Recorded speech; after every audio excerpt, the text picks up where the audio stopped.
Bismillahir Rahmanir Rahim. How can we cultivate generosity for Allah's sake versus for social or personal gain? So essentially, how can we be sincere in our generosity as opposed to subjecting ourselves to ostentation? So to commence, again, this question cannot avoid the very important element of sincerity. So having a good intention and niyyah, and checking your intention regularly. So constantly going back to your intention and asking, what was the reason for which I engaged in this act?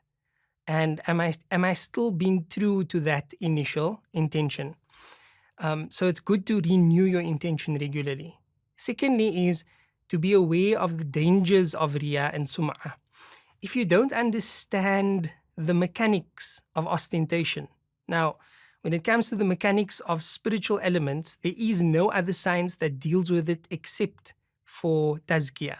Yeah, you may find elements of it in dealing with tafsir and hadith, but in terms of a scientific breakdown, a very precise breakdown of how these qualities, both good and evil, how they work, how they function, how we identify them, what to be cautious of, etc. It is imperative that we learn this from the science that focuses on it, which is tazkiyatun nafs or tasawwuf. And an excellent example of this would be Imam al-Ghazali rahimahullah ta'ala, especially in his magnum opus, the Ihya Ulumuddin, the revival of the religious sciences, in which he focuses on the entire religion, but there's a dedicated portion just to the muhlikat, right? The destroyers, those diseases of the heart that, if left unattended, would destroy an individual. And some of the most dangerous of these diseases is riya and sum'ah, ostentation. So basically doing that which is supposed to be for Allah subhanahu wa ta'ala, but to actually do that for the reputation or to be recognized by others. Now, how do we cultivate this awareness? Well, you have to have knowledge of it. You have to understand the mechanics of a particular disease in order to be equipped enough to handle that. How are you able to identify a disease within yourself if you don't know the symptoms?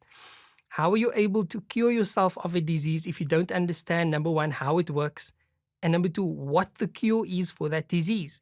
So this is why it is so important for us to learn tazkiyah and tasawwuf, and of course to do so from reliable and trustworthy scholars in order to navigate that space bi'idhnillahi ta'ala. And then it is necessary also to learn more about the sunnah of the Prophet Muhammad ﷺ and how he lived and how he did the good things that he did, because through following his teachings as well as the manner of implementation of his teaching, we will find success, insha'Allah ta'ala. La ilaha illallah Muhammad Rasulullah.